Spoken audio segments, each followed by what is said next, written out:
Damas y caballeros, ha llegado el momento de presentarles al orador invitado que va a cerrar la segunda edición de IEFA LATAM Forum. Ustedes saben que este foro está dedicado a explorar el potencial económico de América Latina para los próximos años y así hemos explorado áreas vitales a lo largo de esta jornada. Y es en este marco que damos la bienvenida al señor presidente de la República Argentina, doctor Javier Milei, que está a cargo del cierre de esta noche.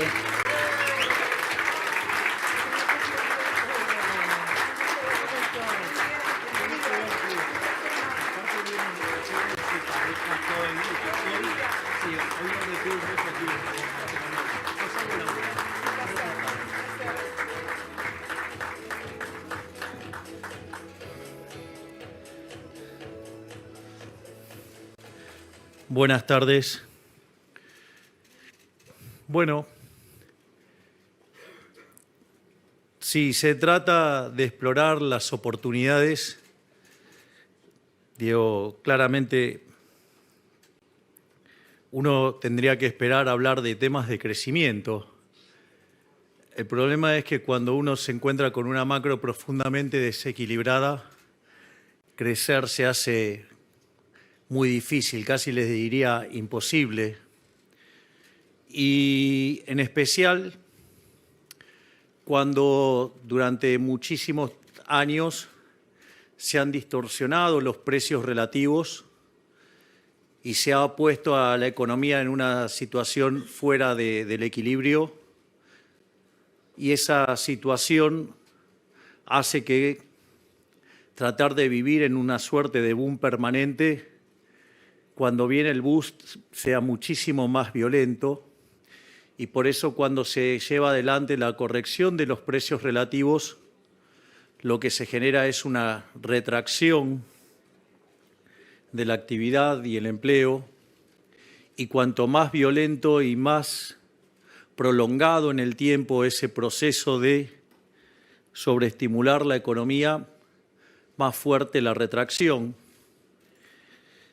En ese sentido, Argentina ha vivido por más de 20 años bajo un régimen populista salvaje que ha llevado a la destrucción del capital, a la destrucción de la productividad, motivo por el cual estamos en una situación absolutamente miserable.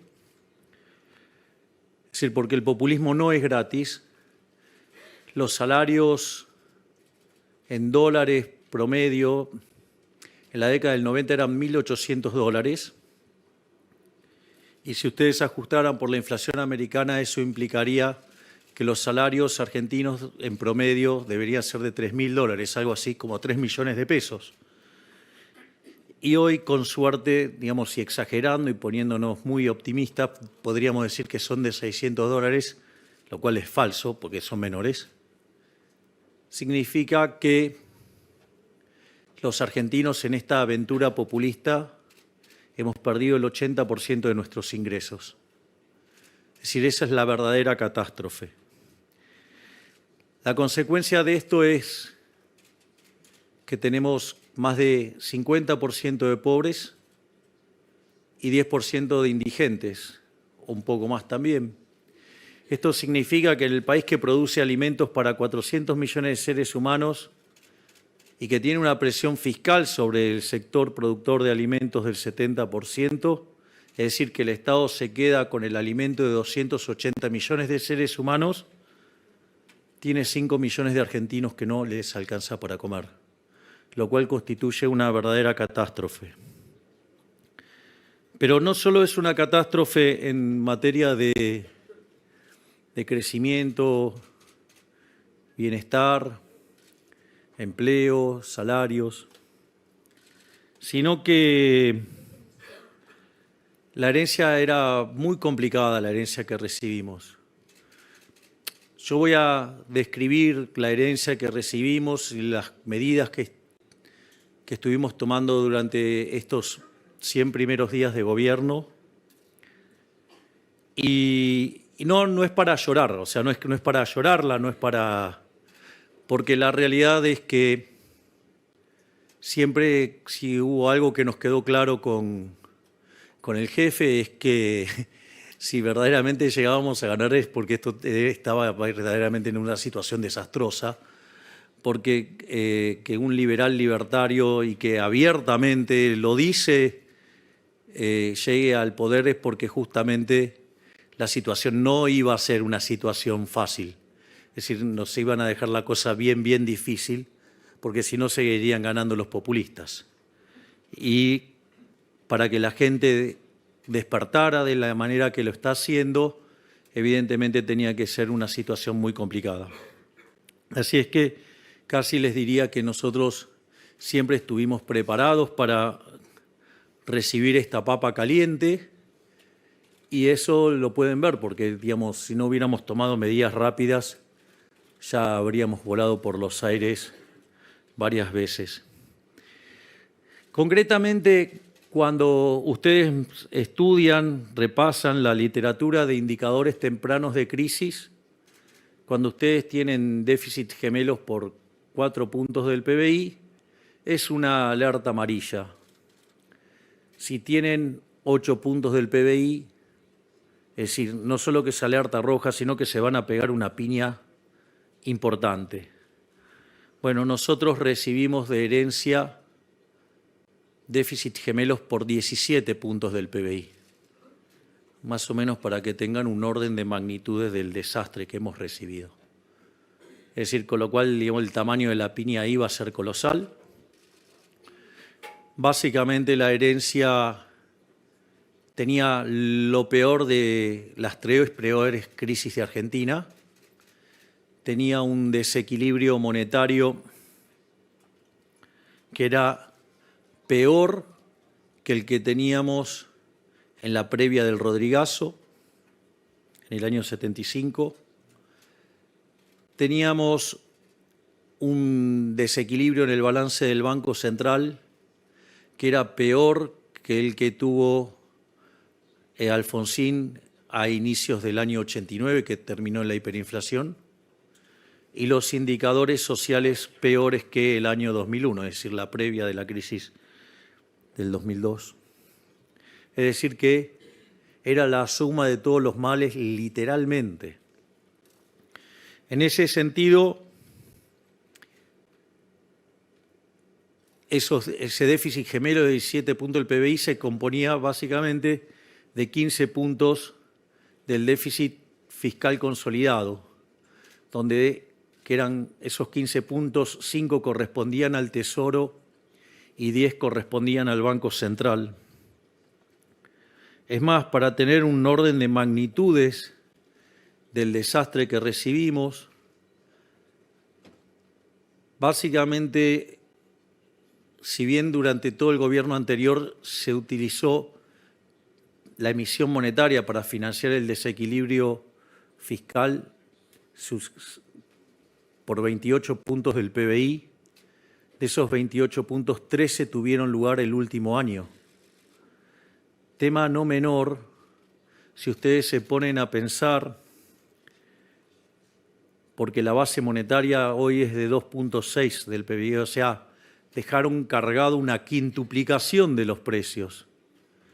Y si además ustedes miran el balance del Banco Central, de tener posiciones en LELIQs que iban entre 30 y 90 días, o sea, 30, 60 y 90 días, toda pasada a pases, con lo cual estaba toda esa posibilidad de multiplicar por 4 la cantidad de dinero en un día. En ese contexto, además, durante la primera semana del mes de diciembre, los precios corrían al 1% diario, lo cual significa que en términos anuales es 3.700% anual de inflación. Si se paraban en las 2 primeras semanas, eso daba 7.500% anualizado. Y si ustedes se fijan lo que fue la inflación mayorista del mes de diciembre, que fue 54%, eso anualizado es 17.000%. decir, con lo cual estábamos frente a una hiperinflación. Si la economía había entrado en un camino recesivo ya en lo que era el segundo y tercer trimestre del año pasado, pero se fogoneó con muchísima emisión monetaria tratar de forzar un resultado electoral que no se les dio. Y en ese contexto era fundamental evitar la hiperinflación, pero para evitar la hiperinflación era necesario generar un programa de estabilización bien duro, programa que nosotros lo teníamos y que recién lo pudimos anunciar en el tercer día, básicamente porque teníamos la cuestión de los nombramientos en el Banco Central. Y básicamente tenía los tres elementos fundamentales que tiene cualquier programa de estabilización, que era un ajuste fiscal, una corrección cambiaria y la definición de una nueva política monetaria. En ese sentido, nosotros lo fundamental era terminar con la emisión monetaria para que no hubiera convalidación monetaria de la suba de precios y que eso no terminara escalando y generando la hiperinflación. En ese sentido, junto a la devaluación que se sinceró, porque básicamente lo único que hicimos fue llevar el tipo de cambio al tipo de cambio de mercado ajustado por impuesto país. Y en ese contexto, en el plano fiscal decidimos ir a lo que se denomina la política de déficit cero, pero déficit cero en serio, no, digamos, mentiroso, es decir, déficit cero en la línea del resultado financiero, es decir, después de pagar intereses. Eso es muy importante porque si nosotros alcanzábamos el déficit cero en la línea financiera, significa que la deuda no crece más. Y si la deuda no crece más, la relación deuda-producto es no creciente, por ende uno se convierte en solvente intertemporalmente y la consecuencia de ello es que empieza a caer el riesgo país y bajar la tasa de interés y la tasa de interés recobra su función esencial, que es la de ser un mecanismo de coordinación intertemporal y que el proceso de crecimiento, guarde relación justamente con la tasa de interés natural de interés, es decir, la del mercado, no la que a un burócrata se le ocurre manosear desde el Banco Central. No, aclaro para que quede claro, digamos, eso de estar tocando. Miren, una vez con una persona, yo me acuerdo que le dije, vos sos peor que Moreno, porque Moreno controla los precios de hoy, o controlaba los precios de hoy. Vos querés controlar la tasa de interés, con lo cual querés controlar los precios de hoy y los del futuro. Es decir, ¿por qué? Porque la tasa de interés es el precio relativo de los bienes presentes sobre los bienes futuros. Entonces, es mucho más complicado. En ese sentido, nosotros además iniciamos un proceso de saneamiento del balance del Banco Central.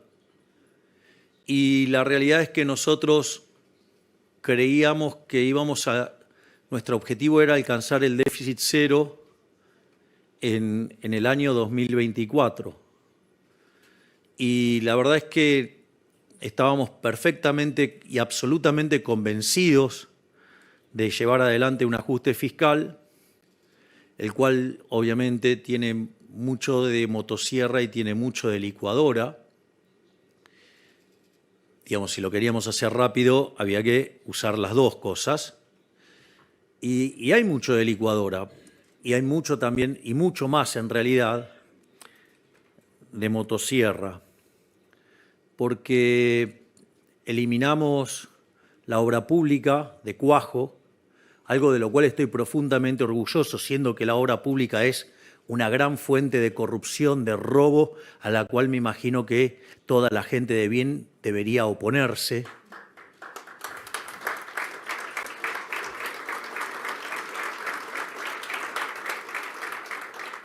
Por otro lado, eliminamos también de cuajo las transferencias discrecionales a las provincias. También, digamos, echamos 50.000 empleados públicos. No solo eso, sino que además se dieron de baja contratos y fíjense que ahora están cayendo más contratos y van a caer 70.000 contratos. Además, eliminamos 200.000 programas sociales entregados de manera irregular y en ningún momento descuidamos la política social porque en el medio duplicamos la AUH, duplicamos la tarjeta alimentar, multiplicamos por 3 la asistencia en el plan 1000 días. En ese sentido, al eliminarse la necesidad de contraprestación hasta el mes de abril, ¿qué es lo que sucedió? Esos delincuentes no les podían quitar a la gente el dinero que recibían por el programa social. Por lo tanto, eso implicó, sin gastar un peso más, duplicar la asistencia.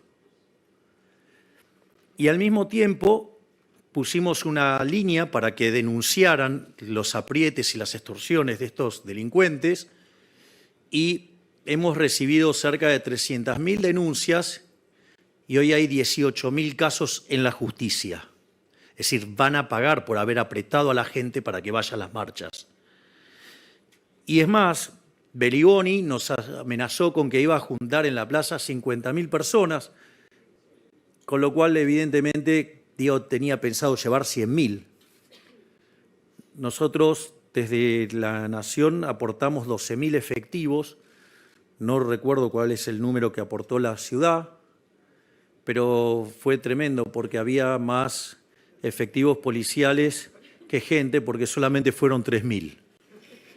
Con lo cual fue un éxito rotundo que en ese momento se coordinó entre la ministro Bullrich, Petovelo y el ministro de Infraestructura, donde además en los medios de transporte público se presentaba, digamos, el que corta no cobra y las líneas para hacer las denuncias. Y ahí, digamos, empezamos también a ordenar la calle. Es decir, le quitamos poder de fuego porque ahora no pueden extorsionar a la gente para que vayan a hacer esto y además, digamos, empezamos a cumplir el orden. Por lo tanto, una de las demandas que nosotros recibimos como gobierno, que era poner en orden la calle, lo estamos haciendo. ¿Sí? Porque además hoy, el que corta no cobra y además el que las hace las paga. Y eso está funcionando a la perfección. No solo eso, sino que si bien nosotros esperábamos alcanzar el equilibrio financiero a lo largo del año, el trabajo tan fuerte de cada uno de los ministros permitió que ese superávit financiero se alcanzara en el mes de enero. Y obviamente que el círculo rojo analógico empezó a predecir que entonces íbamos a tener déficit muy fuerte en febrero. Y para desgracia, digamos, a estos que viven apostando en contra de los que queremos cambiar, volvimos a tener superávit financiero en el mes de febrero. Concretamente, lo que estamos haciendo fue entonces obtener un resultado. La realidad es que si ustedes toman los 2 primeros meses, que es equivalente a medio punto del PBI de superávit primario, eso anualizado serían 6 puntos. Es decir, por lo tanto, digamos, hemos sobreajustado lo que necesitábamos, porque nosotros necesitábamos hacer solamente un ajuste de 5 puntos del PBI. Es muy gracioso porque hay muchos que hablan de que no es sustentable, que esto, que el otro, cuando decían que lo único que se podía hacer que era imposible ajustar más que un punto del PBI. Bueno, nosotros ajustamos más de 5. Pero claro, eso implica dosis de coraje que otros no tienen. Pero eso no es todo, porque también está la cuestión del ajuste que hicimos adentro del balance del Banco Central. El Banco Central generaba 10 puntos de déficit fiscal, de cuasi fiscal, y hoy ese número ya es 4. Es decir, con lo cual no existe registro histórico a nivel mundial de que un gobierno haya hecho un ajuste de 11 puntos del PBI en 3 meses. Y para desgracia del Club del Helicóptero y de todos los que desean que nos vaya mal, en especial a todos los que le cortamos los curros, digo, son bastante evidentes, o sea, a quienes se lo cortamos porque, digo, los van a ver quejarse. Hay un dicho que dice, donde hay un kirchnerista pataleando es porque se cortó un curro. Bueno, es así. Y no kirchneristas también. Si no, miren, digamos, algún que otro grupo económico importante. Se imaginarán de quién hablo. Al margen de eso, bueno, pero están muy enojados porque, bueno, llegó Elon Musk. Lo importante de esto es que, frente al desastre inflacionario que teníamos, ya cuando nosotros asumimos el gobierno en 3 semanas, la inflación llevaba 30%, la minorista, y daba para esperar que el mes cerrara en términos de 45%. Y yo recuerdo que un fin de semana el periodista Gabriel Anelo, digamos, gran periodista y mejor persona aún, me preguntó qué pasaba, digamos, con la inflación. Y yo le dije, la verdad, que si quedaba en 30 era un gran número porque significaba que entonces la 4ª semana los precios se habían detenido y habían dejado de crecer. Y nos encontramos con que fue 25, es decir, que hubo retracción de los precios que se habían fijado de la 3ª semana hacia la 2ª. Y después, en el mes de enero, la inflación fue del 20%, y la inflación de febrero fue del 13%. Ahora, cuando ustedes limpian los efectos del arrastre estadístico, lo que tiene que ver con los aumentos de una vez para siempre, tipo lo que fue la recomposición de tarifas y las prepagas, eso equivale a 6 puntos, con lo cual la verdadera inflación del mes de febrero fue del 7%. Es decir, estamos metiendo a la tasa de inflación adentro de un dígito.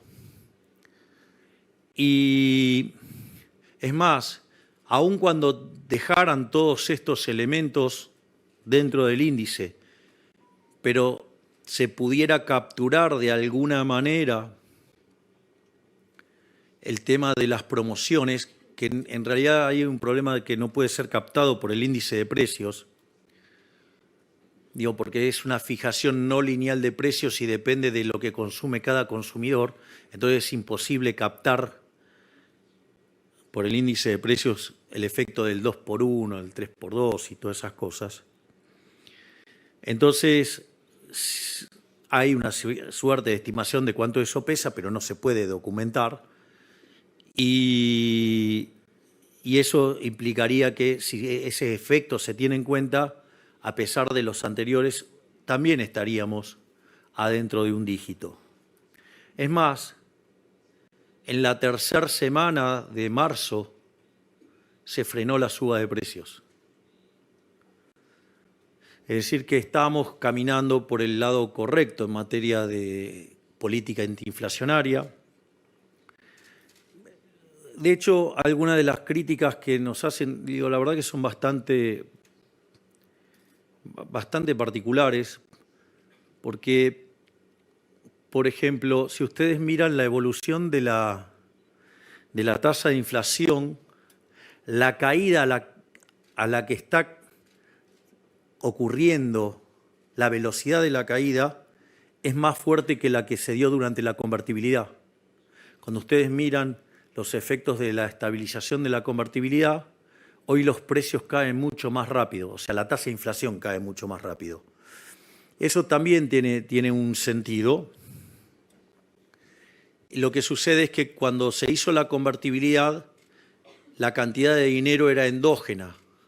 Es decir, cuando ustedes tenían aumento de la demanda de dinero, la forma de convalidarlo era ustedes traían los dólares, se los vendían al Banco Central y eso implicaba una expansión de la cantidad de dinero.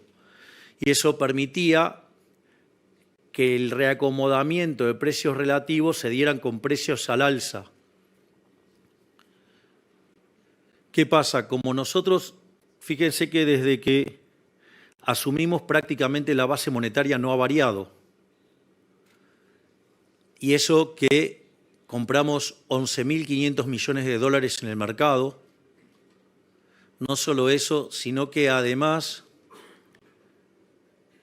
tuvimos la expansión de la cantidad de dinero por los puts, digamos que el Banco Central de la gestión anterior utilizó para tratar de controlar el tipo de cambio, y además tuvimos expansión por los pasivos remunerados, pero la contracción por BOPREAL y por el fisco han sido tan grandes que la base monetaria no varió muy poquito. Entonces seguimos teniendo la misma base monetaria de 10 billones, pero ahora del lado del activo tenemos 11.500 millones de dólares de reservas más. Por lo tanto, digamos, estamos llevando adelante un proceso muy fuerte de saneamiento del balance del Banco Central y que pronto vamos a estar con reservas netas nulas, cuando el gobierno anterior nos dejó 11.500 millones de dólares negativos. La educación pública, porque toda es pública, puede ser de gestión privada o de gestión estatal, ha hecho muchísimo daño lavando el cerebro de la gente y llevando a la lectura de autores que verdaderamente han sido verdaderamente nefastos para la historia de la humanidad, y en especial para Argentina. Digo, yo siempre hago el chiste que si ustedes van a la Universidad de Buenos Aires, a la Facultad de Ciencias Económicas, y le preguntan quién es Ludwig von Mises, le van a decir que es el 9 de Holanda. Digo, y para otros es el mejor economista de todos los tiempos junto a Murray Newton Rothbard. Pero más allá de esta situación, lo otro gracioso es si tengo la curva de los futuros del dólar alineada con el crawling peg que está llevando el Banco Central, ¿por qué tendría que además devaluar? O sea, es increíble, es ridículo. Es decir, están viendo los datos de mercado y no. O sea, está todo el mercado equivocado. Se parecen a Keynes. Hay una frase, es increíble porque cuando los keynesianos hablan del gran inversor que era Keynes, Keynes se dedicó a las finanzas y quebró como una rata. Claro, quebró como una rata y el argumento, si ustedes miran el libro del Valuation de Damodaran, está la frase de Keynes, dice, digamos, Keynes era tan arrogante que dice, no, claro, o sea, de nada sirve, digamos, tener la razón cuando todo el mercado está equivocado, van a perder igual. Entonces estaban todos equivocados salvo él, pero como se pusieron todos en contra de él, perdió plata y así quebró. Le tuvo que ir a pedir la escupidera al padre, que era amigo de Marshall, tomó un curso de 6 meses y ahí lo incorporaron a Cambridge. Y cuando dicen que era un gran inversor, era todo mentira, porque en realidad, como era una persona con mucha influencia en la política inglesa, entonces estaba de los dos lados del mostrador. Entonces, durante la guerra y demás, entonces él y la Gran Depresión, o sea, estaba tanto en Inglaterra como en Estados Unidos. Y el señor Keynes, la fortuna que hizo, la hizo a la luz de hacer algo que hoy, por lo cual hoy iría preso, que es el inside trading. Es decir, tomaba información del gobierno americano que iba a utilizar sobre determinadas cosas y con eso tradeaba. De hecho, digamos, de vuelta, es como la película Wall Street. Y, digamos, o sea, Gordon Gekko era un bebé de pecho al lado de Keynes. Es decir, así que tampoco es otro mito de que era un gran inversor. O sea, el tipo jugaba con información calificada. O sea, a nadie se le ocurría, a él sí. Por eso después vinieron todas las regulaciones que hay en Wall Street al respecto. Entonces, la verdad que también parece bastante cómico esto de que tengamos que cambiar el crawling peg cuando, digamos, está toda la curva de futuros alineada con la política monetaria. Y en todo este contexto, dado la determinación que tenemos con el tema de la política del déficit cero, yo suelo decir que me he atado a la política del déficit cero como Ulises al palo mayor, con la ventaja de que yo además tengo a mis ministros que le pegan tiros a las sirenas. Con lo cual vamos bien.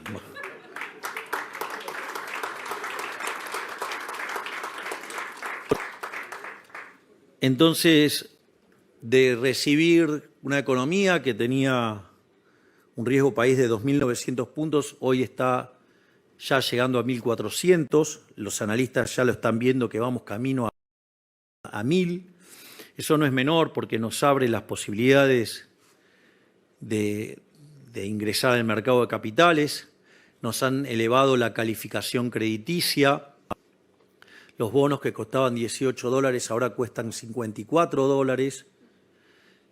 Y los activos argentinos se han revalorizado muy fuertemente. Y cuando hoy ven el dato del PBI, es cierto que en el primer trimestre cayó cerca de 4,5, pero también es cierto que los analistas esperaban que cayera 6. Es decir, estamos haciendo un ajuste mucho más fuerte que el que preveían los analistas y estamos cayendo menos. Y eso también alienta la idea de una salida en B corta. Apareció un dato muy interesante de la consultora Orlando Ferreres, y es que el desestacionalizado de febrero dio positivo, o sea, un poquito, con lo cual nosotros no nos ilusionamos con ese número, pero por lo menos pareciera que vamos a estar encontrando en algún momento cercano en el tiempo ya el piso. Y muchos analistas ya están hablando de una recuperación en B corta, lo cual es entendible si uno mira el ritmo que está cayendo el riesgo país. Al mismo tiempo,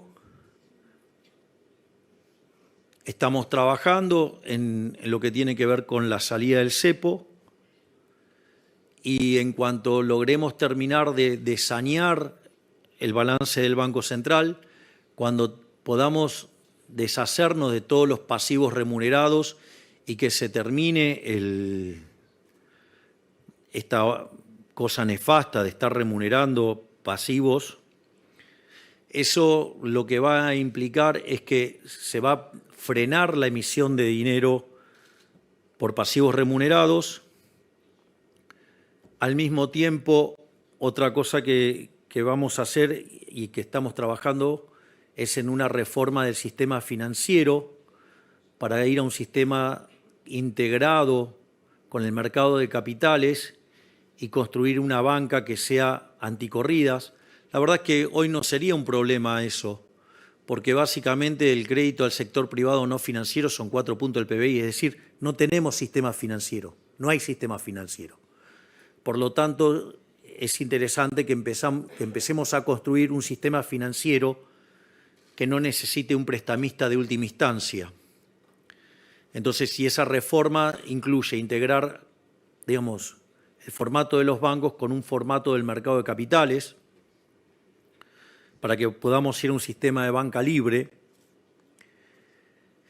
y eso nos va a permitir que cuando tengamos esa reforma podamos abrir el sistema financiero, que podamos levantar el cepo, y en ese contexto, además, mandar la ley de no emisión monetaria, donde básicamente nosotros consideramos que el señoriaje es un delito, que es un robo, que es una falsificación, que es una estafa. Emitir dinero es una estafa. Y en ese sentido, si llegara a haber emisión de dinero, irían presos el presidente del Banco Central, el directorio, el presidente de la Nación, el ministro de Economía y diputados y senadores que hayan aprobado presupuestos con déficit fiscal. Obviamente ustedes me van a decir, sí, pero esto es Argentina y seguramente que después va a venir otro delincuente y va a cambiar las cosas y va a tirar esa ley, pero nosotros además le vamos a dar una categoría como, digamos, de imprescriptible, como si fuera un delito de lesa humanidad. Por lo tanto, sí puede venir un delincuente, cambiar estas condiciones y volver a las andadas de emitir dinero. Pero puede ser que después venga otro que diga, vos sos un delincuente, hiciste eso y los meta preso. Con lo cual nosotros vamos a ir a una solución de esas características para que se termine en Argentina esta estafa que es la emisión monetaria. Y obviamente que conforme podamos seguir avanzando en este sistema de banca libre, ¿sí?, de sistema de mercado de capitales profundos que vayan hacia un sistema completo y hayamos frenado la emisión por redescuentos, la emisión por pasivos remunerados, la emisión para financiar el fisco, directamente tenemos tipo de cambio libre con la cantidad de dinero fija y si es necesario que ingrese más dinero al sistema, lo va a ingresar los propios agentes. Por ejemplo, abren el colchón y van y, digamos, empiezan a hacer transacciones. Es decir, con lo cual la monetización de la economía la van a ir dando los propios individuos con las monedas que quieran transar. Aparte, competencia de monedas, o sea, tiene una consecuencia muy interesante, y es que, por ejemplo, si ustedes están en el sector de petróleo, como Alejandro, puede hacer transacciones con sus pares del petróleo en WTI. O si están en el negocio del gas, pueden hacer transacciones con otros en BTU. Si están en el sector del campo, pueden hacer transacciones con otros con la soja en Chicago. Y así sucesivamente, cada uno va a tener su propia moneda. Esto es equivalente a tener una canasta de monedas donde los ponderadores los determina endógenamente la gente. En lugar de determinarlo un burócrata a dedo, ¿sí?, lo cual que siempre lo va a hacer mal, y si lo hiciera bien tendría que ser este resultado, y para eso lo hacen los agentes, así que no necesitamos un burócrata metiendo el dedo en ningún lado, porque en realidad ya saben dónde termina el dedo y más que el dedo termina siendo el brazo, donde meten.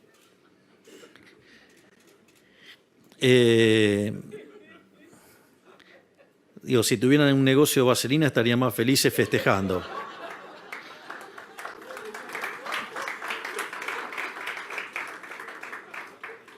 Entonces, en ese contexto, lo interesante es que, además, entonces, una vez que logremos esto, vamos a poder abrir el cepo.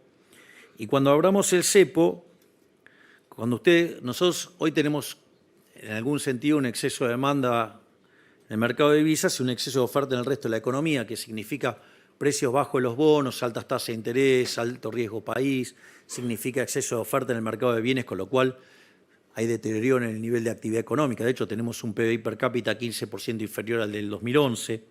Tenemos la misma cantidad de puestos de trabajo en el sector privado que en el 2011. Entonces, y además eso implica, digamos, que aumenta la cantidad de pobres e indigentes y por ende hay presión social para darle contención. Naturalmente, el momento en que uno cierra ese exceso de demanda en el mercado de divisas, se van a cerrar todos los otros excesos de oferta, lo cual va a implicar que el precio de los bonos va a subir, que la tasa de interés va a bajar, sí, que se va a cerrar el desequilibrio en el mercado de bienes con expansión económica, con mejoras en los salarios reales, con mejoras en el empleo, con caída de pobres e indigentes. Y ahí, digamos, la economía va a empezar a rebotar. Y a pesar de que las instituciones inmundas que tenemos, como la economía está muy descapitalizada como consecuencia de más de 20 años de populismo, es decir, aún así podemos crecer y generar crecimiento económico genuino y sin inflación. Y todo esto lo podemos hacer a pesar de la política. Es decir, a pesar de todos los palos en la rueda, a pesar de todas las porquerías que nos hacen, pero ¿saben qué? Hay algo que es maravilloso. Algo que tampoco, digamos, el círculo rojo analógico no lo ve.